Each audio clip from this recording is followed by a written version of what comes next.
It's been labelled a shameful attack on women. The government moving under urgency to overhaul the act that helps narrow the pay gap between men and women.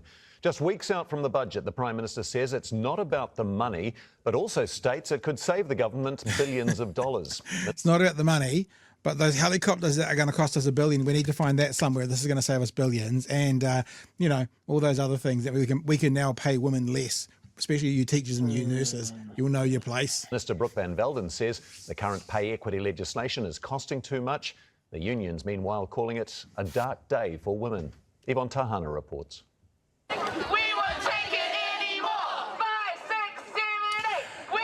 And this was fascinating. Hey, Craig, how long after the announcement were there protests on the step from the unions? Like an hour after it? It seemed incredibly quick. Yeah, about an hour and a half. It was organised that quickly. Everyone was clearly so upset about this proposal. I guess we can say of this government, they've learned how to unite Māori pretty much under one voice. And now maybe they're going to unite women under one voice as well. So, yeah, good luck for the next election, National. Well done. A snap rally on Parliament's forecourt today. When women's rights are under attack. Stand up, fight back. One minister drawing the crowd. What a horrific, disgraceful attack. Shame on Brooke Van Velden.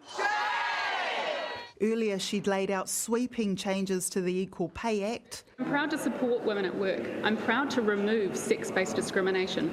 Just not as much today as we did yesterday, but, you know, in general. I don't believe that the current settings get that right. Pay equity claims are about addressing historical underpayment of women working in predominantly female roles.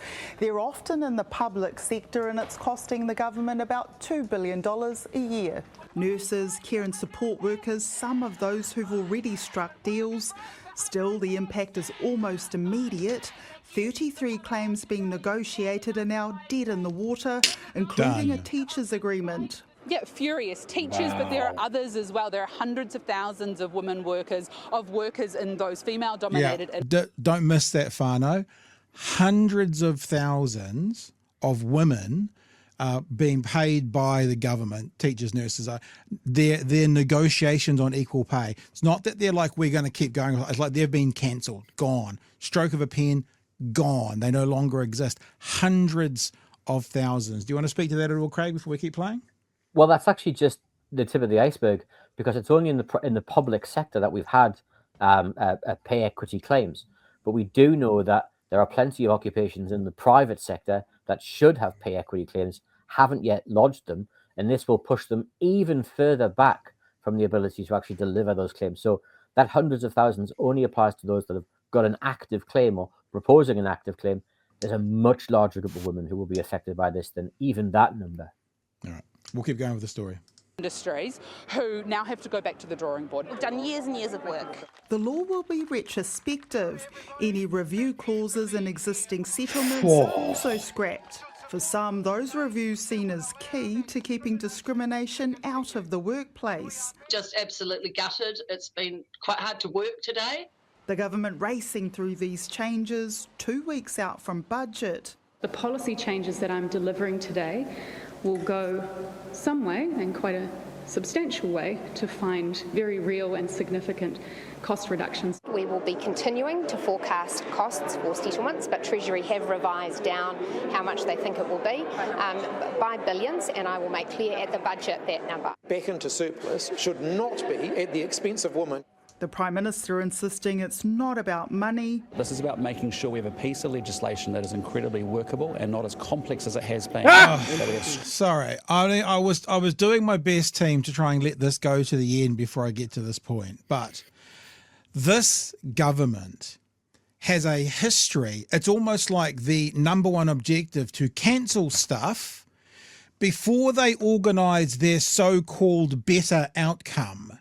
So you think there's a problem with this legislation. Go and figure it out. Go and do your due diligence. Bring it to the public and say, this is what we're going to do. Not, let's cancel those 33, let's retrospectively apply to all the others, and then over the next, 18 months, shall we say, we'll find another solution and put all those people who have negotiated or are negotiating back by years. Show us your workings first, national and act and then cancel it. It just infuriates me that they're always doing this the other way around. They're going, we think we can do better. What's the plan? Well, we'll tell you. It's coming. I can't. I'm sorry. I tried to hold it till the end, but Brooke Van Velden said it. Now the Prime Minister saying it's just horse shit. It's infuriating.